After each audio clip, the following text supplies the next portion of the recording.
আজকের ভিডিওতে যা যা থাকছে তার বিশেষ অংশগুলো। সবাইকে আসসালামু আলাইকুম। আজকে আরও একটি নতুন রান্নাবান্না এবং ভিডিও শুরু করলাম।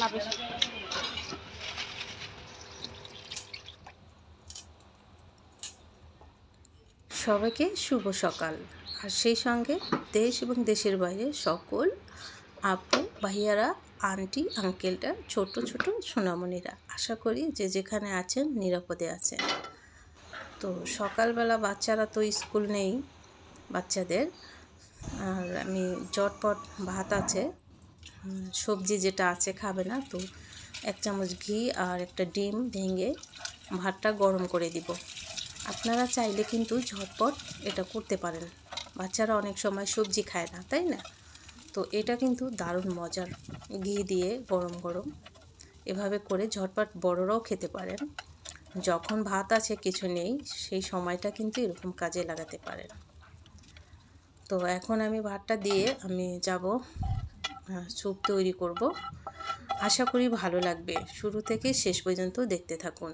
আর এখনও যারা লাইক দিয়ে ভিডিওটি দেখেননি, অবশ্যই ভিডিওটি লাইক দিয়ে কন্টিনিউ করবেন। আশা করি ভাতটা দিয়ে, তো এইদিকে আমি আসছি স্যুপ তৈরি করব, চিকেন থাই স্যুপ।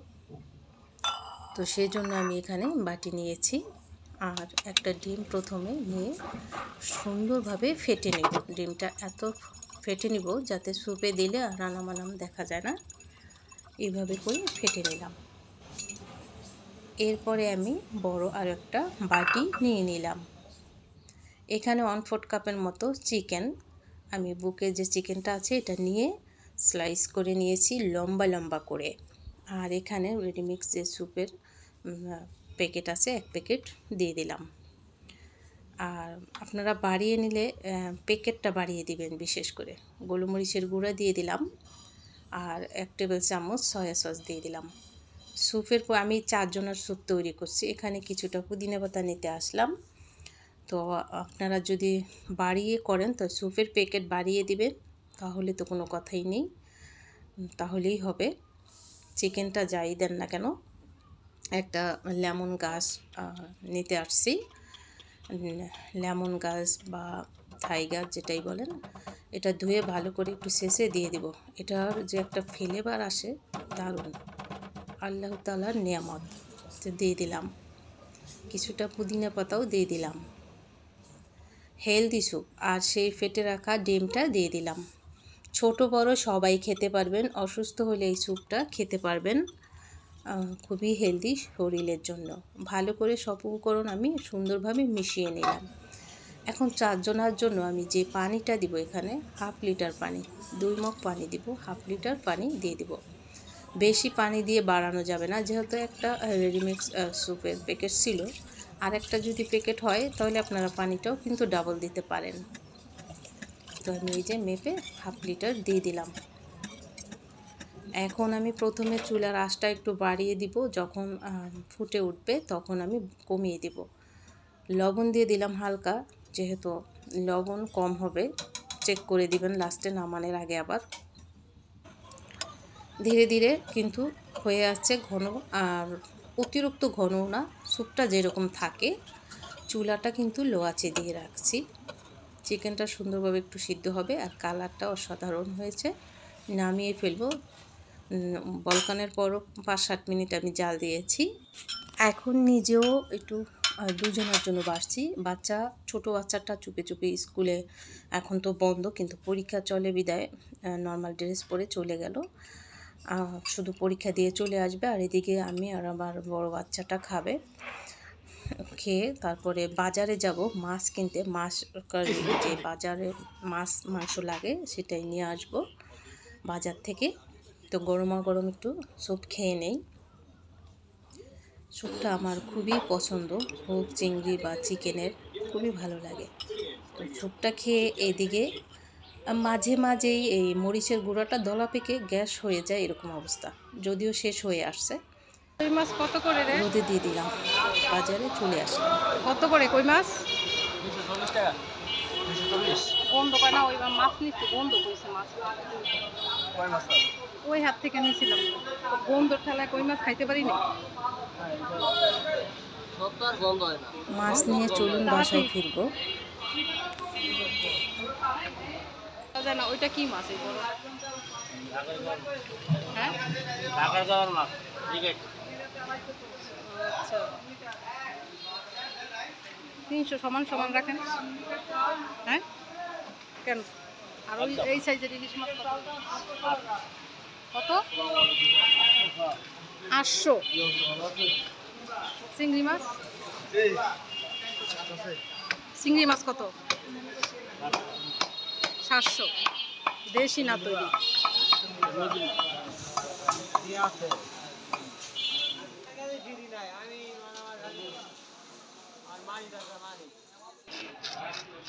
পাতলা করবা না বেশি?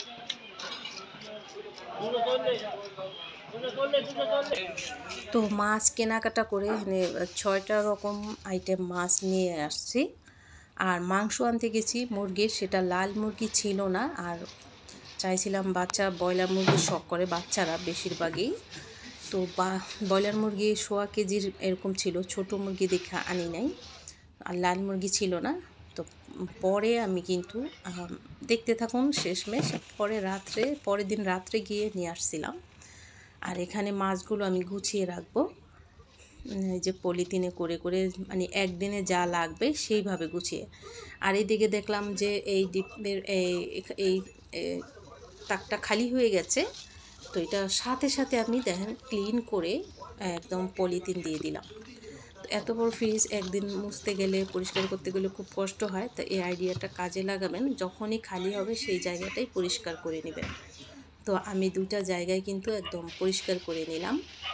আর এদিকে এগুলো মলঙ্গি মাছ আনছিলাম, গুঁড়ো মাছ বাচ্চা খায় না, আমি আর ওই হাজব্যান্ড। এই যে এদিকে 5 মিশালি মাছ, তো এটা আনছিলাম 1/2 কেজি। আর মলঙ্গি মাছ আনছিলাম একদিনের রান্নার জন্য, যেহেতু গুঁড়ো মাছ বেশি দিন ভালো থাকে না, খেতে ভালো লাগে না। আর বড় তেলাপিয়া, এতদিন তেলাপিয়া খাইনি, একদিন আনলাম, ভালোই লাগলো। তো সেই তেলাপিয়াটা এবারও নিয়ে আসলাম। হাজব্যান্ড বললো তেলাপিয়া নাকি খুব উপকারিতা মাছ, আবার সোয়াপ হয় এরকম পেয়েছে। তো নিয়ে আসলে আমি এই যে গুছিয়ে রেখে দিলাম। তো ফ্রিজটা দেখলাম একটা পাট খালি, পলিথিন চেঞ্জ করে একদম পরিষ্কার করে দেখুন রেখে দিলাম। ফ্রিজ চকচকা। আর এই মাছগুলো কেটে রাখবো। গুঁড়ো মাছ এখানে 5 মিশালি মাছ কিছুটা রান্না করব, কিছুটা রেখে দিব। আর এই যে বাটা মাছগুলো দারুণ সাইজ এবং টাটকা, এটাও কেটে রেখে দিব। পুরো মাছ কাবারি বাজার মাছ নিয়ে আসলাম। তো পরের দিনকা গিয়ে আবার মাংস এনে, সেটাও ভিডিওর মধ্যে আছে, দেখতে থাকুন। তো এখানে আমি এই ছোট মাছগুলো কিছুটা নিয়েছি আর কিছুটা কাটা ছাড়াই রেখেছি, যেহেতু সময় নেই, অনেকটা দেরি হয়ে যাবে। তো এই মাছগুলো কেটে আমি রান্না করব, সঙ্গে থাকুন। আর দেশের অবস্থা খুবই মর্মান্তিক, সত্যি। এত কিছু দেখি, জীবনে মানুষ বাঁচে কদিন, 60, 70, 80। এই বত্তুম মাছ বলে আমাদের এলাকায়, দেখুন এই মাছটা আপনাদের এলাকায় কী নামে ডাকে জানি না। মাছটা খুব স্বাদ। তো কেন বললাম, এত নির্মম পরিহাস, সত্যি খুব খারাপ লাগে। দেশের এক সপ্তাহে ভয়ানক কিছু, যেটা স্বাধীন হয়েছে, কিন্তু ভয়ে যদি আমরা কিছু না বলতে পারি তাহলে স্বাধীন কোথায়। আর এমন ঘটনা ঘটেছে, আওয়ামী লীগ, বিএনপি কিন্তু অনেক জ্বালাওপর অনেক কিছু হয়েছে, কিন্তু এইরকম হয়নি যে বাসা বাড়ির ভিতর গুলি চলে আসছে আর 8-9 বছরের বাচ্চা, এরকম কয়েকজন 18, 17, 13 বছরের বাচ্চা বাসায় থেকেই গুলি লেগে মারা গেছে। এইরকম ইতিহাস আর কোনো দিন বাংলাদেশে ঘটেনি।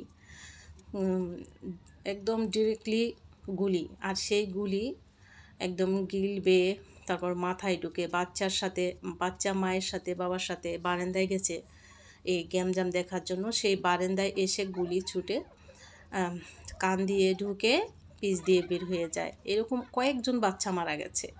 আর বাহিরে যারা দেখতে গেছে গ্যামজাম, তারা তো গেছেই মারা, অনেকে মারা গেছে। আর যখন নেট বন্ধ হয় তখন পরে যে কী হয়েছে উপরওয়ালা জানেন। আল্লাহ সবাইকে হেফাজতে রাখো, সে যেই শত্রু হোক না কেন সবাইকে আল্লাহ কড়াই বসিয়ে দিয়েছি ভালো রাখো। আর আদা তো রসুন গুঁড়ো বাটা মাছগুলো চামচ ভালো করে দিয়ে ধুয়ে দিলাম। ঠুয়ে নিলাম, আর এখানে আদা বাটা তেলটা হাফ পরে চামচ দিচ্ছি, তেল দিয়ে দেওয়ার দিলাম, পর দিলে ছিটে বেশি। আর রসুন পেঁয়াজ বাটা বাটা, পেঁয়াজ বাটা দিয়ে দিব, এখানে লবণ লবণ দিয়ে দিলাম, আদা রসুন দিচ্ছি বাটা এখন। আমি 1 চামচ দিয়ে দিলাম আর কি প্রথমে, আর পেঁয়াজ বাটা 1 চামচ, আদা রসুন বাটা 1 চামচ, পেঁয়াজ বাটা 1 চামচ দিয়ে এখানে ভালো করে কষিয়ে নিব। গরু মাছটা আমার খুবই পছন্দ, মাছটা যেরকম চিকন সেইভাবে আলুটা কেটেছি। আর হলুদ মরিচের গুঁড়া দিয়ে দিব। এই কথা কেন বলছি, সত্যি মানে কি বলবো আর, এইরকম মানে কোনো যারা মারা গেছে তারা হয়তো স্টুডেন্ট, রাস্তায় যারা তাদের দাবি নিয়ে নামছে স্টুডেন্ট, তারা না ছাত্রলীগ, না কোনো সন্ত্রাস, খুনি, চাঁদাবাজ, কিছু না, জাস্ট দাঁড়িয়ে থেকে আন্দোলন। তাই তাদের জীবনটা এইভাবে কি হয়ে গেল। মেধাবী একজন রংপুরের বুক পেতে দিয়েছে, ভাবেইনি যে গুলি করবে, ভাবেইনি, কিন্তু সে ভাবেনি, সে ভাবছে আমি তো সন্ত্রাস নয়, আমি তো কোনো রাজনীতিবিদ নয়, কোনো সন্ত্রাস না, কোনো চাঁদাবাজ না, কোনো রকমের আওয়ামী লীগে বা বিএনপির কোনো দল না, আমি স্টুডেন্ট, আমি আমার দাবি নিয়ে নামছি। সরাসরি গুলিটা করলো, সে ভাবতেও পারেনি গুলি করবে।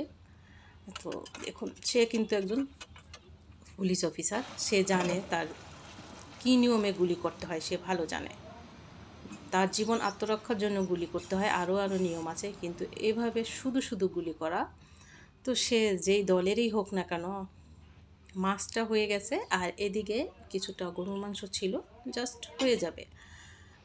আর দেখলেনি তো, বাজার থেকে আসলাম, আবার রান্নাও করলাম, এদিকে কিছু আম আনছে, আমটা গুছিয়ে রাখবো আর একটু কেটে খেয়ে দেখবো। এবার আনলো সোনালি আম, বললো আম শেষ হয়ে যাচ্ছে, তাই লাস্ট এতদিন খেয়েছিলাম অন্য টাইপের আম, আর সেটাও ভালো ছিল, আর এই সোনালি আমগুলো এগুলোও কিন্তু দারুণ। তো এরকম ইতিহাস আমি আর কখনো দেখিনি, সত্যি কষ্ট লাগছে, তাই বললাম। যেই দলের হোক, কেউ দল ছাড়ছে না, দলের কেউ ক্ষমতা ছাড়ছে না, টিকে থাকবে লাচের উপরে, আবার কেউ ক্ষমতায় আসবে বিদায় জ্বালাও পোড়াও, এই আমি কারো সাপোর্ট করছি না, আমি এরকমই, যেই আসুক না কেন, কেউ যে দোয়া তুলসী পাতা তা নয়। তো কিন্তু আমরা সাধারণ জনগণ এভাবে মারা যাবে এটা মনে চায় না। তো আমটা দারুণ ছিল মাশাল্লাহ। আর এদিকে ঝুড়ি পেতে পলিথিন দিয়ে দিলাম, এটা হচ্ছে ওই বাচ্চার ওই পড়ার টেবিলের পাশে ময়লা রাখে, সেই ময়লা বলতে টিস্যু বা পেপার পোপার ছিঁড়া এগুলো রাখে, এই যে টেবিল, আর টেবিলের পাশে তো ভরে গেছিলো, ফেলে দিয়ে আবার একটা পলি দিয়ে দিলাম আর কি। এরপরে ওই যে বললাম আপনাদের, রাত্রের বেলা গিয়ে পরের দিন আবার এই যে মুরগি নিয়ে আসলাম, যেহেতু হঠাৎ করে যেদিন গেলাম সেদিন নাকি গাড়ি ঢুকতে পারেনি, তাই মুরগি লাল মুরগিগুলো আনা হয়নি। তো পরের দিন গিয়ে দেখুন আবার এই যে মাসকাবাড়ি বাজার, আবার ভয়ও হয় কবে আবার কখন কি হয়ে যায়, তখন আবার মুরগি টুরগি পাবো না। তো এখন পলি করে রাখবো, একদিনে যেভাবে রান্না করব সেইভাবে। তো এইভাবে একদিনের জন্য যেটা রান্না করব এইভাবে করে প্যাকেট করছি। তো মাসকাবাড়ি বাজার আমি যেভাবে গুছিয়ে থাকি আর কি, মাছ মাংস। তো এদিকে আবার মেয়ে খুব পেয়ারা পছন্দ করে, আম পছন্দ করে, এই জন্য ওর জন্যই সবসময় ভেবে চিনতে আনা হয়। তো পেয়ারাগুলো দারুণ ছিল আর কি, খুব পছন্দ করে মেয়ে আমার। তো এদিকে আম খাওয়া হয়েছে, আবার এই যে একটু নরম হয় আর খায়। এদিকে লাস্টে পড়াতে মানে চেক দিতে হয়, পড়তেছে বড়রা কাছে না থাকলে। তো আমি অনেক সময় এডিট করি মোবাইলে, থাম্বনেল টাইটেল বানাই, অনেক সময় ও পাশে বসে পড়ে, একটু ভুল হলে আবার বলে দিই। তো আজকের ভিডিও কেমন লাগলো অবশ্যই কমেন্টস করবেন, ভালো লাগলে সাবস্ক্রাইব করে বেল নোটিফিকেশন অন করে রাখবেন। সবাই ভালো থাকবেন, সবাই নিরাপদে থাকবেন, যে যেভাবেই থাকেন যেটাই থাকেন, মাঝখানটা ধরবো আমি। মৃত্যু কোনো কাম্য নয়। What is the national bird of Bangladesh? তবে মানুষ হয়ে জন্মেছি, মরণ একদিন হবেই। মৃত্যু সত্যি অনিবার্য। কি বলো? আল্লাহ সবাইকে হেদায়েত দান করুন। দোয়েল পাখি, বাংলায় কিন্তু দোয়েল পাখি আমরা এই বাংলাদেশে জাতীয় পাখি। ভাইয়ের গুলি যার উপর যে প্রাণটা নিয়ে গেল সে কিন্তু বাঙালি, সে কিন্তু এই দেশে। কিন্তু কেন এরকমটা হয় জানি না, খুব কষ্ট হয়, খুব কষ্ট হয়। আর এক দল আসলেও যে ভালো হবে তা কিন্তু নয়। তো আশা করি ভালো থাকবেন। আসসালামু আলাইকুম, আল্লাহ হাফেজ।